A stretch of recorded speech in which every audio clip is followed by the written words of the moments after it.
किस काम के लिए तू, किस काम के लिए तू प्यारे जगत में आया कि। उठो गुरुमुख उठो। श्री गुरु महाराज जी का हुक्म है गुरुमुख उठो। श्री गुरु महाराज जी का हुक्म है गुरुमुख उठो। बोलो जयकारा बोल मेरे श्री गुरु महाराज की जय।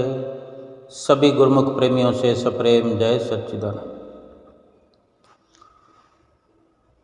हमेशा की तरह आज भी सुंदर सुंदर दर्शन देने वाले भगवान श्री हजूर गुरु महाराज जी समय पर पूरे 5 बजे के आसपास श्री प्रयाग धाम के श्री दर्शन हाल में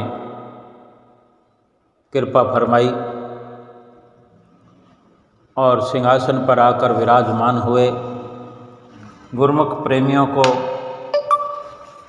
हुक्मनामा देकर उठाया और आशीर्वाद देकर बिठाया।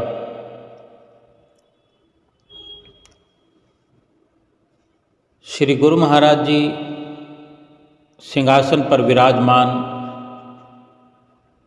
मनोहारी रूप में सुंदर सुंदर दर्शनों से गुरुमुख प्रेमियों को जब कतार्थ कर रहे होते हैं, ऐसी घड़ियों का किसी प्रकार से वर्णन नहीं हो सकता। ऐसी घड़ियाँ, ऐसे लम्हे, ऐसे नज़ारे, ऐसा सुख बैकुंठों में भी नहीं होता। आज के सुंदर वचनों में भी महात्मा जी ने सत्संग किया कि राम बुलावा भेजिया दिया कबीरा रोए। जो सत्संग, जो सुख सत्संग में वो बैकुंठ ना होए। यानी जो संतों के दर्शन में, संतों के सत्संग में, संतों की संगत में जो सुख मिलता है हमें, कबीर साहब जी फरमाते हैं, वो बैकुंठ में नहीं है, इसलिए रो पड़े। और वही सुख रोज सतगुरु अपने सुंदर दर्शनों में, सुंदर अपनी नज़दीकी में, सुंदर सुंदर लीला में दिखाते हैं, झोलियाँ भरपूर करते हैं अपने गुरुमुखों की, प्रेमियों की। दिल बांग बांग हो जाता है गुरुमुख प्रेमियों का। श्री गुरु महाराज जी पहल महात्मा जनों को कितना सुंदर अवसर प्रदान करते हैं मत्था टेकने का। रोज अपनी नज़दीकी में बुलाते हैं, आशीर्वाद फरमाते हैं। और ये स्वर्णिम नज़ारे श्री दर्शन हाल के दर्शन प्यारे एक भजन के साथ ही सभी गुरुमुख प्रेमी प्राप्त करते हैं। सभी महात्मा जनों के माथा टेकने के पश्चात फिर श्री गुरु महाराज जी का सिंहासन जहाँ विराजमान होते हैं, श्री सिंहासन को थोड़ा और ऊंचा कर दिया जाता है रिमोट कंट्रोल से। पहले से भी अधिक सुंदर दर्शन प्रतीत होने लगते हैं। दूर दूर तक बैठे हुए गुरुमुख प्रेमी श्री गुरु महाराज जी के शुभ मस्तक भाल पर गोल्ड का तिलक लगा हुआ सतगुरु की छवि को शोभायमान करता हुआ मनमोहक नज़ारा प्रतीत होता है। और फिर सत्संग की जो शुरुआत होती है, चारों ओर गुरुमुख प्रेमी भगत जन, महात्मा जन, भक्तानियाँ, बाई जन एकदम से एकाग्र चित्त होकर, खामोश होकर, निमग्नता से श्री दर्शनों का रसपान करते हैं और सुंदर सत्संग भी सुन करके अपने आप को कृत्य करते हैं। और श्री गुरु महाराज जी स्वयं भी एक गरिमा बनाए हुए, एक अपनी मर्यादित, जो उनकी हमेशा से मर्यादा में रहने की जो परंपरा है हमारे श्री परमहंसों की, सभी रूप में श्री परमहंस आए हैं। हर रूप में मर्यादित होकर, मर्यादा के तहत दर्शनों से, सत्संग से, लीलाओं से कृतार्थ किया है। हम गुरुमुख प्रेमियों को हमें भाग्यशाली बनाया है। श्री गुरु महाराज जी एक ही मुद्रा में विराजमान हुए रहते हैं। हम गुरुमुख भले ही हिलते हैं, डुलते हैं, कभी इधर घूम कर देखते हैं, कभी उधर मुड़कर देखते हैं, कभी आगे कभी पीछे, ध्यान भटकता रहता है। कितना भी एकाग्र चित्त हम होते हैं, लेकिन फिर भी हम अपने ध्यान को भटका ही लेते हैं। लेकिन हमारे श्री परमहंसों ने ये मर्यादा हमारे लिए बनाई है कि किस प्रकार एकाग्र चित्त होकर के लाभ उठाना चाहिए। चाहे किसी भी प्रकार का सत्संग हम सुन रहे हों, कहीं भी किसी भी समागम में, संत समागम में कोई भी अवसर हो, अपने शरीर को, मन को एकाग्र चित्त मुद्रा में रख करके, मर्यादित हो करके इस मर्यादा का पालन हम करें। ये हमारा स्वर्णिम सौभाग्य होगा और ये हमारा कर्तव्य है। सत्संग की जब लहर चलती है, सत्संग में इस तरह के वचन सुन करके हृदय के कपाट खुल जाते हैं कि किस प्रकार इस दुनिया में हम जन्म लेते हैं, इस दुनिया में कितना सतगुरु की ज़रूरत होती है हमें। सुखदेव मुनि का वृत्तांत सुनाकर, सुखदेव मुनि जो वेद व्यास जी के पुत्र थे, अपनी मर्जी से, अपनी मति से वर्षों तक तप किया उन्होंने। एक बार जब वर्षों तक तप करके जंगलों से घर लौटे तो पिता वेद व्यास जी ने पूछा कि बेटा, तप तो तुमने बहुत किया है, लेकिन जिस मकसद से तुम तप करने के लिए निकले थे, गए थे, जंगलों में रहकर आए हो, क्या वो मकसद पूरा हुआ? परमात्मा के दर्शन हुए, भगवान को पाया, भगवान का दीदार किया? तो कहने लगे भगवान का दीदार तो नहीं हुआ। तो पिता वेद व्यास जी ने कहा, बेटा, परमात्मा के दर्शन करने के लिए, परमात्मा से एकाकार होने के लिए गुरु धारण करने की आवश्यकता है। जब तक गुरु को धारण नहीं करेंगे तब तक परमात्मा से मिल नहीं सकते, परमात्मा के दर्शन नहीं कर सकते।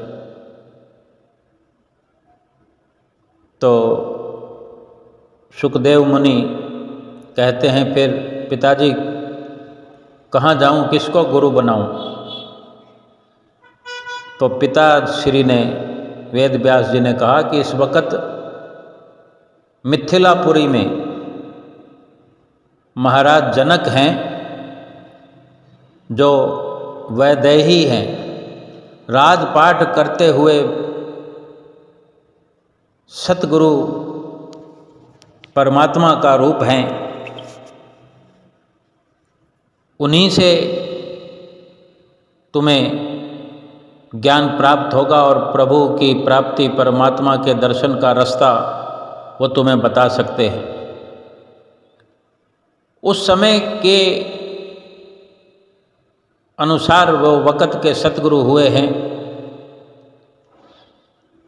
तो वेद व्यास पिताजी के कहने पर मुनि सुखदेव चल पड़े मिथिलापुरी में और वहाँ जाकर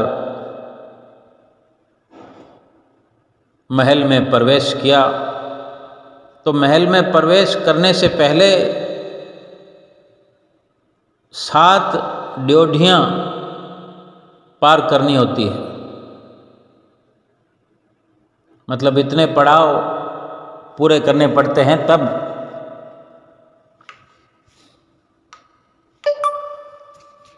उनके दर्शन नसीब होते हैं, उनकी नज़दीकी प्राप्त होती है। तो ये सारी ड्योढ़ियाँ पार करते हुए जब अंतिम ड्योढ़ी में पहुँचते हैं तो उनका कमंडल और छड़ी जो होती है वो वहाँ रख देते हैं और वहाँ के जो मंत्री संतरी जो पहरेदार होते हैं फिर उन्हें वहाँ पेश करते हैं। तो वहाँ पहुँच कर के क्या देखते हैं सुखदेव मुनि की मिथिलापुरी नरेश राजा जनक अपने सिंहासन पर विराजमान हैं, चंवरें झुलाई जा रही है और राजसी ठाठ बाट दिखाई दे रहा है। मखमली सिंहासन, मखमली वस्त्र, इस प्रकार से लाव लश्कर, सेवादार, पहरेदार वहाँ मौजूद। देख करके, दर्शन करके मन में भाव आया कि ये तो स्वयं मोह माया में फंसे हुए हैं, इन पर तो सुख ऐश्वर्यों का बड़ा प्रभाव है, मुझे भला क्या ज्ञान देंगे। और जाने लगे वापस। लेकिन महाराज जनक ने पूछ लिया कि कहो कैसे आए।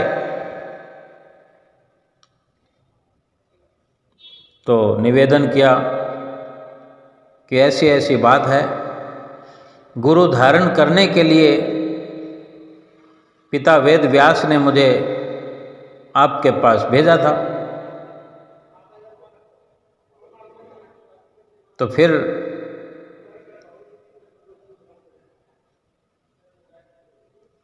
देखा कि इतने विचार उनके अंदर घर कर गए, तो इतनी सी बात में ही राजा जनक का एक संतरी आया संदेश लेकर कि महाराज मिथिलापुरी के जंगलों में आग लग गई है। तो महाराज ने कहा कि ठीक है, आग बुझाने का बंदोबस्त करो, प्रयास करो। तो वो संतरी वहाँ से गया, इतने में एक और संतरी आया। वो कहने लगा महाराज आग प्रचंड रूप धारण कर चुकी और महल को छू गई है, महल के नज़दीक पहुंच गई है। तो महाराज ने कहा, तुम अपना प्रयास करो आग को बुझाने का। और फिर जरा भी देर ना हुई थी कि एक और संतरी आकर कहने लगा कि महाराज, महल की ड्योढ़ियों में आवाज, आग की लपटें ड्योढ़ी में प्रवेश करने लगी है। फिर भी महाराज ने कहा कि अपना प्रयास करते रहो आग बुझाने का। और इतने में एक और संतरी आकर कहता है कि महाराज, अब तो पिछली ड्योढ़ी में ही आग पहुंच गई है, यानी इसके बाद में फिर और कोई इलाका नहीं, क्योंकि फिर तो सीधा महाराज के नज़दीक आग के पहुंचने का ज्यों का त्यों खतरा संभावित था। इतना सुनना था कि मुनि सुखदेव वहाँ से जाने लगे।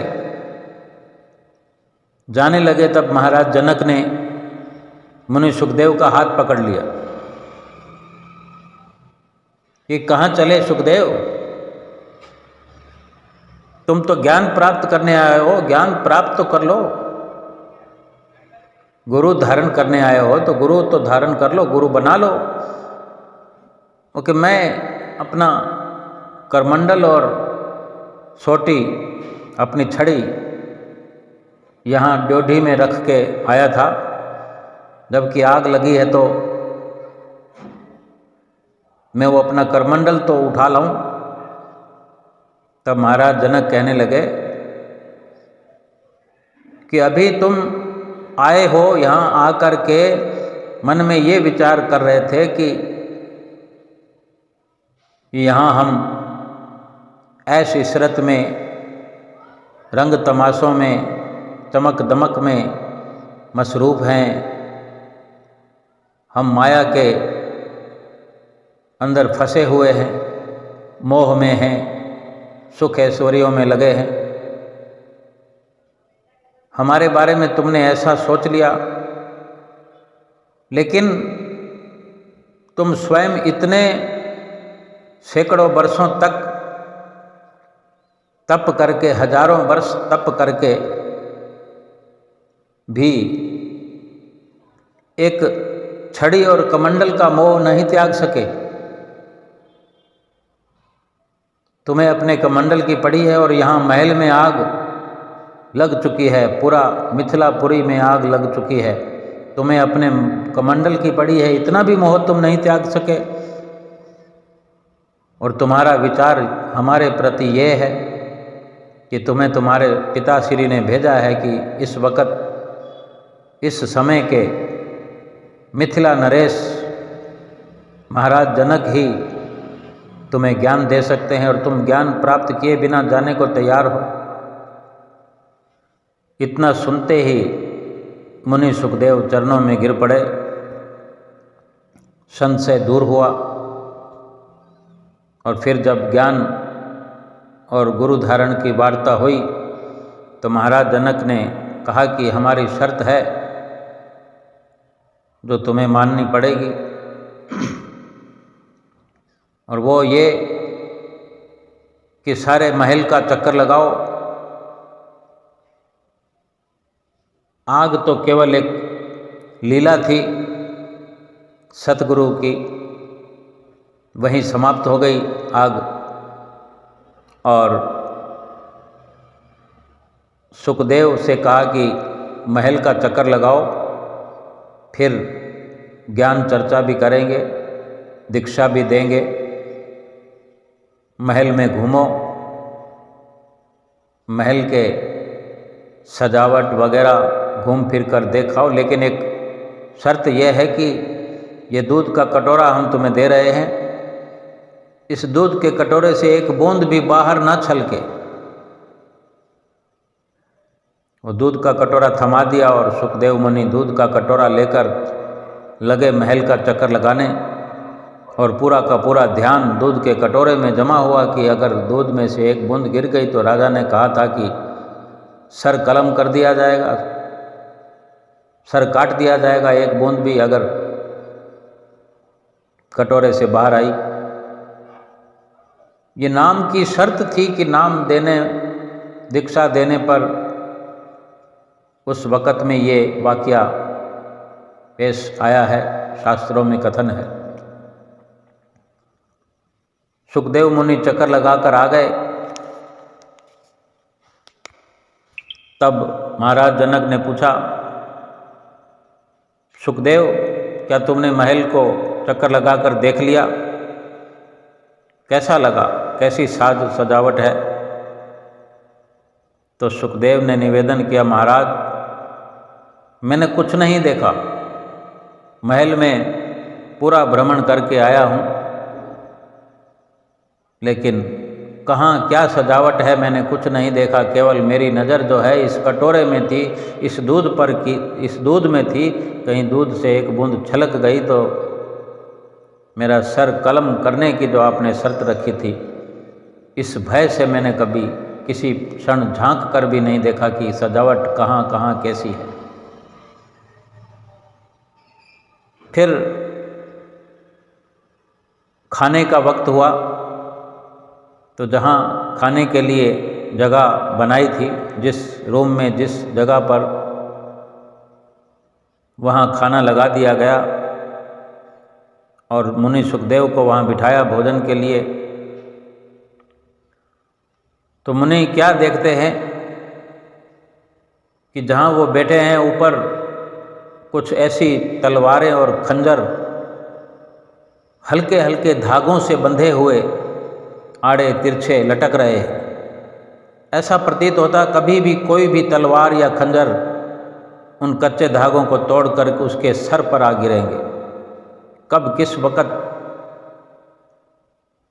वो खंजरों की चपेट में आ जाए, कब कौन सा खंजर, कौन सी तलवार जो पतले पतले धागों को तोड़कर मुनि सुखदेव पर आ जाए, प्रहार हो जाए, सर कलम हो जाए। और ऐसे में महाराज जनक ने सुखदेव से कहा कि ये भोजन खाओ जो कि बहुत ही स्वादिष्ट है, और इन स्वादिष्टों की, इन स्वाद की पूरी जानकारी करो कि तुम्हें भोजन कैसा लगता है। अब मुनि सुखदेव भोजन करने लगे। उन्हें उनकी जान पर आफत बनी हुई कि क्या कब किस वक़्त कोई तलवार उनके ऊपर गिर जाए। जल्दी से अनमने मन से घबराए हुए, डरे हुए भोजन करके खड़े हुए और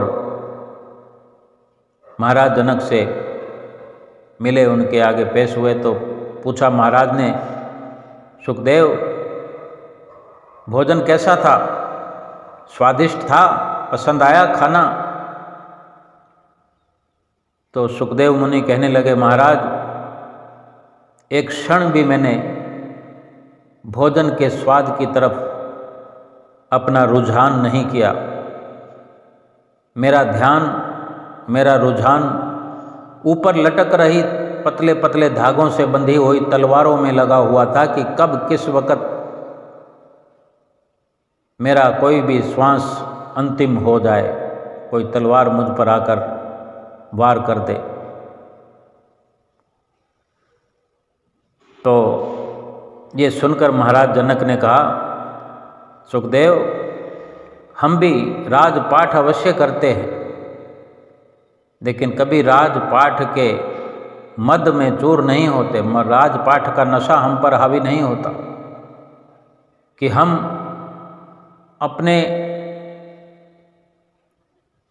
चित्तवृत्तियों को, अपने मन को सदा परमात्मा के चरणों में, परमात्मा के ध्यान में जोड़ कर रखते हैं। संसार के ये ऐश ऐश्वर्य जो तुम देख रहे थे, उनमें हमारी किसी प्रकार की लिप्तता नहीं है। निर्लिप्त होकर के राजपाट हम चलाते हैं, ये भगवान की परमपिता परमेश्वर की ये हमारे लिए ड्यूटी है और हम अपने कर्तव्य कर्म को निभाते हैं। और सुखदेव मुनि ये सब सुन करके फिर से चरणों में गिर पड़े और दीक्षा प्राप्त की और अच्छे से अपने चित्त में ये धारणा बन गई कि वास्तव में मैं हजारों वर्ष तपस्या तो करता रहा, लेकिन मुझे लाभ क्यों नहीं हुआ कि मैं एक कमंडल का मोह नहीं त्याग सका। क्योंकि असली समझ तभी मिली है कि मुझे ऐसे सतगुरु मिले हैं। आशीर्वाद पाकर जब अपने घर मुनि सुखदेव लौटे तो पिताजी ने पूछा, बेटा ज्ञान प्राप्त हुआ? कैसे हैं तुम्हारे सतगुरु? सूर्य की तरह हैं या चंद्रमा की तरह? किसी की तारीफ अगर सूर्य से मिला दी जाए, चंद्रमा से मिला दी जाए, तो वो तारीफ का आखिरी पड़ाव होता है। क्योंकि ऐसी सूर्य की लालिमा है, ऐसी चंदा की शीतलता है। इसलिए मुनि सुखदेव ने सूर्य और चंदा की उपमा का हवाला देते हुए पूछा कि तुम्हारे सतगुरु सूर्य की तरह हैं या चांद की तरह? तो मुनि सुखदेव कहते हैं, पिताश्री मेरे सतगुरु न सूर्य की तरह है न चांद की तरह, क्योंकि चांद में तो दाग है, मेरे सतगुरु बेदाग हैं। और सूर्य में आग है और मेरे सतगुरु शीतल ठंडे ठार हैं। और मुझे जो रास्ता या मेरा मोह जो दूर उन्होंने किया है, जो मैं हजारों वर्षों तक मैं नहीं कर पाया, वो मेरे सतगुरु ने केवल एक बार मिलने मात्र से ही मेरे सभी संशय, मेरे भ्रम दूर कर दिए। वास्तव में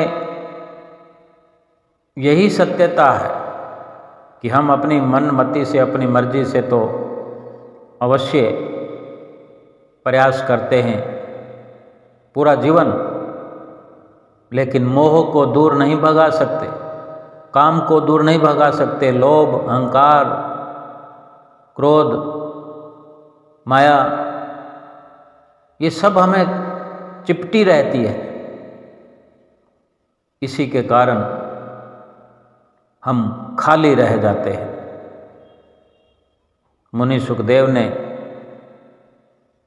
दोहा उच्चारण किया कि तप के वर्ष हजार हों, सत्संगत घड़ी एक, तो भी नहीं बराबरी सुखदेव किया विवेक।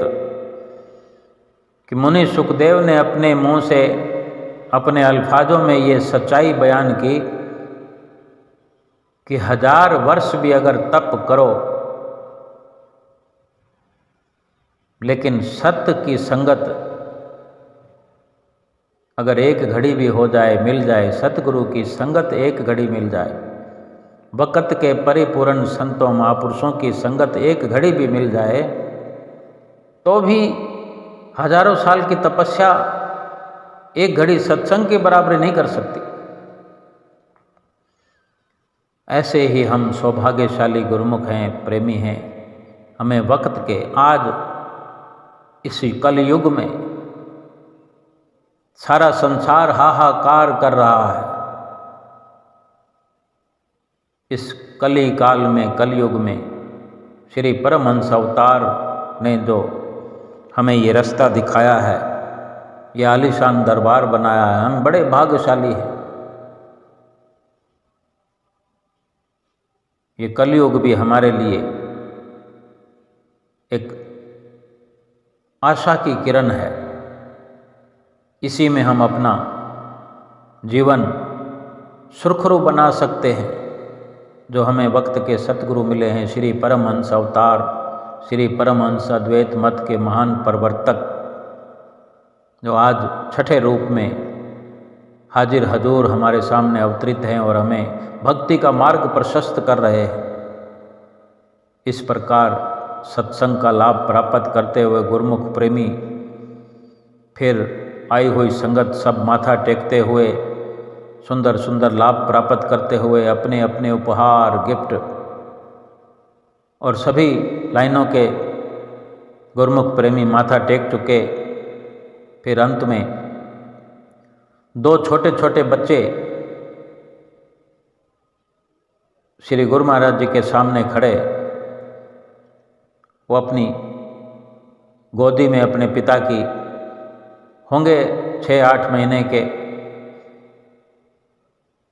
तो बर्थडे कैप जो बच्चे लगाया करते हैं, छोटा सा पतला सा धागा इलास्टिक का ठोडी में लगा हुआ और ऊपर तीखे रंग की तीखे आर्टिफिशियल कागज़ की जो कैप होती है, सांता क्लॉज की तरह सिंपल सी, जो बच्चों के अमूमन सभी बच्चे लगा लेते हैं, वो कैप वो लेकर आए, वो गुरु महाराज जी को भेंटा करी, गुरु महाराज जी को उपहार भेंटा किया। गुरु महाराज जी ने फिर दोनों बच्चों के लिए दूसरी कैप दी और उनको ढेर सारा आशीर्वाद दिया।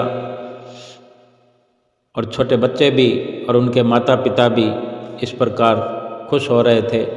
और इससे पहले भी जितने लोग माथा टेक रहे थे, बीच बीच में ऐसा अवसर आता है, गुरुमुख प्रेमी अपनी विनतियाँ करते हैं। कोई शादी के लिए विनती कर रहा है, कोई अपने बेटे की शादी के लिए पग ले रहा है, कोई बेटी की शादी के लिए गुलाबी चुन्नी मांग रहा है। ऐसे नज़ारे सुंदर देख करके गुरुमुख प्रेमी बैठे बैठे कतार होते रहते हैं, कब किस वक़्त 5 बजे और कब किस वक़्त गुरु महाराज जी के आने के बाद 6 बज गए, पता ही नहीं लगता कि कब 1 घंटा व्यतीत हो गया। ये भी श्री गुरु महाराज जी की लीला है। तत्पश्चात फिर गुरुमुख प्रेमी सभी खड़े हुए, भाईजन, भक्तानियाँ, भगत जन, महात्मा जन सभी खड़े हुए और श्री गुरु महाराज जी उठकर सिंहासन से प्रस्थान करने लगे, सभी को आशीर्वाद देते हुए। आज कोई लीला नहीं हुई, कोई प्रसाद नहीं लुटाया, लेकिन प्रसन्न मुद्रा में श्री गुरु महाराज जी सबको आशीर्वाद दे रहे थे, जिसमें छोटे छोटे बच्चे भी होते हैं, वृद्ध भी होते हैं, युवा भी होते हैं। हर्षोल्लास से एक दूसरे से ऊपर होकर श्री गुरु महाराज जी के दर्शन भी करते हैं, रेलिंगों के ऊपर चढ़ जाते हैं, कितना प्यार करते हैं अपने सतगुरु से।